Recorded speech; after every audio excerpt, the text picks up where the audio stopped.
శ్రీమాత్రే నమః. నమస్కారం. సద్గురు జ్యోతిష్యాలయం వారి యొక్క ఫిబ్రవరి రాశి ఫలితాలు మనం తెలుసుకోబోతున్నాం. జాతకం అనగానే అందరికీ ఒక క్యూరియాసిటీ. ఈ నెల నాకు ఎలా ఉంటుంది, వ్యాపారం ఎలా ఉంటుంది, ఉద్యోగం ఎలా ఉంటుంది, ఆరోగ్యం ఎలా ఉంటుంది, అసలు నా పరిస్థితి ఎలా ఉంటుంది, అసలు జాతకాన్ని నేను ఎంతవరకు నమ్మొచ్చు, జాతకంలో విశేషాలు ఏంటి అంటే ఇక్కడ వచ్చి గోచార గ్రహస్థితుల్ని దృష్టిలో పెట్టుకొని అన్ని వర్గాల వారిని లెక్క వేసి, ఇది వచ్చి ఒక ప్రామాణికం అనమాట. ఈ లెక్క వేసి ఏ గ్రహాలు ఎలా ఎలా ఉన్నాయి, వారి యొక్క ఫలితాలు ఎలా ఉంటాయనే దాన్ని లెక్క వేసి చెప్పడమే ఈ యొక్క రాశి ఫలితాలు. ముందుగా మన యొక్క టీవీ ఛానల్ ద్వారా చూస్తున్నటువంటి ప్రేక్షక మిత్రులందరికీ కూడా శుభాకాంక్షలు. చాలా చక్కగా మమ్మల్ని ఆదరిస్తున్నారు చూస్తూ.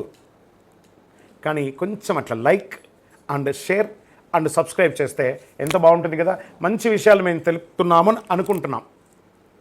అది మీకు ఇది మంచిది అనిపిస్తే సబ్స్క్రైబ్ చేయండి. మీతో ఒక 18 మందిని సబ్స్క్రైబ్ చేయించండి. నమస్కారం. జ్యోతిషాస్త్రరీత్యా ద్వాదశ రాశుల్లో 6వ రాశి అయినటువంటి కన్యారాశి మిత్రులారా, మీరు ఉత్తరా నక్షత్రం 2, 3, 4 పాదములు, హస్తా నక్షత్రం 1, 2, 3, 4 పాదములు, చిత్తా నక్షత్రం 1, 2 పాదాలకు జన్మించిన మీరు కన్యారాశి వారిగా పరిగణించబడుతున్నారు. ఈ ఫిబ్రవరి నెల మీకు శుభాశుభ ఫలితాలు ఎలా ఉన్నాయి అనంటే ఆకస్మిక అదృష్టం ఇలా బంపర్ ఆఫర్లా కలిసి వస్తుంది. మీకు కన్యారాశిలో జన్మించిన వారికి చాలా లాభదాయకంగా ఉంటుందండి ఈ ఫిబ్రవరి నెల. మీ రాశిలో కేతువుతో పాటు 7వ ఇంట్లో శుక్రుడు, రాహువు, సూర్యుడు మరియు బుధుడు, మీ 5వ ఇంట్లో బుధ ఆదిత్య యోగాన్ని కలిగిస్తున్నాడు ఈ నెల. శని 6వ ఇంట్లో, బృహస్పతి 9వ ఇంట్లో, కేతుగ్రహం మీ రాశిలో ఈ నెల మొత్తం ఉంటాడు. రాహు మరియు శుక్రుడు 7వ ఇంట్లో. ఎన్ని రకాలుగా ఉంటుందంటే వివాహాల్లో ఏదైనా ఆటంకాలు ఉంటే, దోషాలుంటే అవన్నీ తొలగి శీఘ్ర వివాహం అయ్యే అవకాశాలు ఉన్నాయి. వివాహమైన వాళ్ళు సంతానం కోసం ఎదురు చూస్తున్నారా, ఇది సమయం. మీకు కాస్త ఆరోగ్యంగా కొన్ని రోజులుగా ఇబ్బంది పడుతున్నారు కదా, వాటన్నిటికీ ఉపశమనం. ప్రభుత్వంలో నుంచి పనిచేసే వాళ్ళకి, ప్రభుత్వ ఉద్యోగంలో పనిచేసే వాళ్ళకి ఎన్నో రోజులుగా మీరు ఎదురు చూస్తే పర్మనెంట్ అవ్వాలి, పర్మనెంట్, ట్రాన్స్ఫర్ కావాలి, ట్రాన్స్ఫర్, ఇంక్రిమెంట్ కావాలి, ఇంక్రిమెంట్, ఎన్ని రకాలు చూడండి. ప్రైవేట్ రంగంలో ఉన్నవాళ్ళు విదేశీయ ఉద్యోగం కూడా పొందవచ్చు. మిత్రుల వల్ల ప్రయోజనం పొందుతారు, బంధువుల వల్ల ప్రయోజనం పొందుతారు, భార్యాభర్తలు ఒకరికొకరు ప్రయోజనం ఉంటారు, అన్నదమ్ముల ద్వారా ప్రయోజనం పొందుతారు. సమాజంలో గౌరవ మర్యాదలు పెరుగుతుంది. సమాజంలో ఉన్నత స్థితిలో ఉన్నవాళ్ళు మీకు సహకరిస్తారు. ఆధ్యాత్మిక పట్ల మక్కువ పెరుగుతుంది. తీర్థయాత్రలకు వెళ్ళే అవకాశాలు ఉన్నాయి. అన్ని రకాల పనులను విజయం సాధిస్తారు. అందులోనూ ఈ నెల శివరాత్రి వస్తుంది కాబట్టి శివరాత్రి రోజు అద్భుతంగా అభిషేకం చేయండి స్వామికి. ధన ప్రవాహం పెరుగుతుంది. కుటుంబంలో బంధువుల మధ్య విభేదాలన్నీ తొలగి అందరూ ఒక చోట కూడి ఒక గెట్ టుగెదర్ కూడా చేసుకునే అవకాశాలు ఉన్నాయి. నూతన వస్తువులు, ఆభరణాలు కొనే అవకాశాలు ఉన్నాయి. పుణ్యక్షేత్ర దర్శనం ఉంటుంది. తల్లిదండ్రులతో ఉన్నటువంటి అభిప్రాయాలన్నీ కూడా తొలగిపోయి అద్భుతంగా ఉంటారు. అన్ని రకాలైనటువంటి ఆరోగ్యంగా ఎన్నో రోజులుగా ఇబ్బంది పడుతున్నారు చూసారా, అవన్నీ కూడా తొలగిపోతుంది. కోర్టు కేసు ఎన్నో రోజులుగా ఎదురు చూస్తున్నారు, నాకు విజయం వస్తుందా రాదా, 100% విజయం సాధిస్తారు. రియల్ ఎస్టేట్ రంగం వారికి బాగుంటుంది. పూర్వీకుల ఆస్తి కలిసి వస్తుంది. ఉద్యోగులకి ఉత్తేజకరమైనటువంటి వాతావరణంగా ఉంటుంది. ఆశించిన లాభాలు పొందుతారు. అన్ని రకాలుగా బాగుంటుంది. వ్యాపారంలో సంపాదన, వాటాదారులు, పార్ట్నర్షిప్లో ఉన్నవాళ్ళు ఇవన్నీ కూడా గొడవలు తొలగిపోయి ఆనందంగా ఉంటారు. మాసం చివరి భాగంలో ఇవ్వడం మరియు తీసుకోవడంలో కాస్త ఇచ్చిపుచ్చుకునే దాంట్లో జాగ్రత్త ఉండండి. విద్యార్థులకు చాలా మంచి సమయం అని కూడా చెప్పచ్చు. మీ తెలివితేటలకి మెరుగైనటువంటి ఫలితాలు పొందుతారు. స్త్రీలు, ఉద్యోగం చేసే స్త్రీలకి గౌరవ మర్యాదలు పెరుగుతుంది. ఎంటర్ప్రెనర్గా మారే అవకాశాలని, భర్త నుండి ప్రేమానురాగాల్ని పొందుతారు. ఆఫీస్కి వెళ్ళే మహిళలకి మంచి ఆఫర్స్, ఇంకా పై ఉద్యోగం లేదా మంచి ప్రమోషన్స్, పై ప్లేస్లో వెళ్ళే అవకాశాలు ఉన్నాయి. రాజకీయ నాయకులకి మంచి మంచి పేర్లు రాబోతున్నారు, లేదా మీకు ఒక నామినేటెడ్ పదవి కూడా పొందే అవకాశాలు ఉన్నాయి.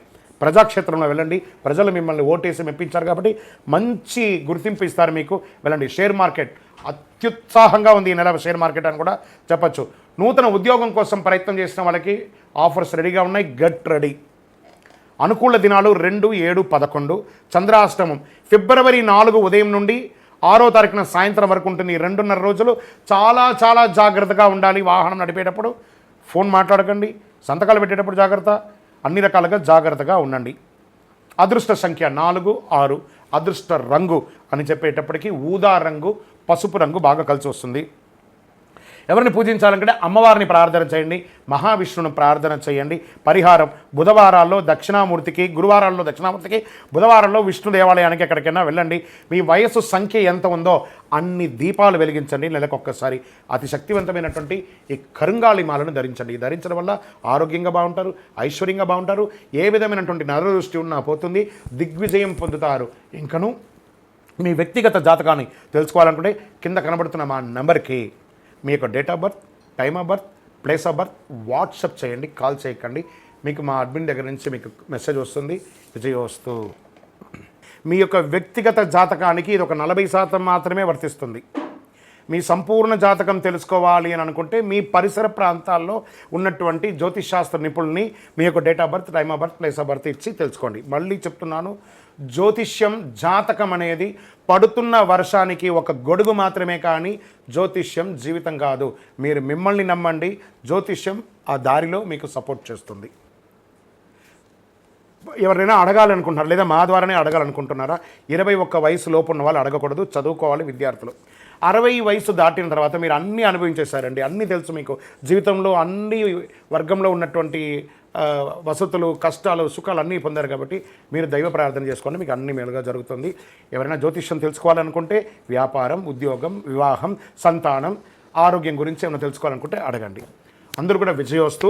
12 రాసుల ద్వారా తెలుసుకున్నటువంటి యొక్క మిత్రులారా, మీరందరూ కూడా ఆయురారోగ్య, ఐశ్వర్య, భోగభాగ్యాలతో ఉండాలని అఖిలాండ కోటి బ్రహ్మాండ నాయకుడు అయ్యప్ప స్వామి వారిని ప్రార్థన చేస్తున్నాను. తిరుపతికి వచ్చినప్పుడు మన యొక్క అయ్యప్ప స్వామి వారి 18 అవతారాల దేవాలయాన్ని దర్శనం చేసుకోండి. తిరుపతి రైల్వే స్టేషన్ నుండి, బస్టాండ్ నుండి 3 కిలోమీటర్ల దూరంలోనే ఉంటుంది. మీరందరూ యోగక్షేమంగా ఉండాలని ఆ అయ్యప్ప స్వామి వారిని ప్రార్థన చేస్తున్నాను. విజయోస్తు.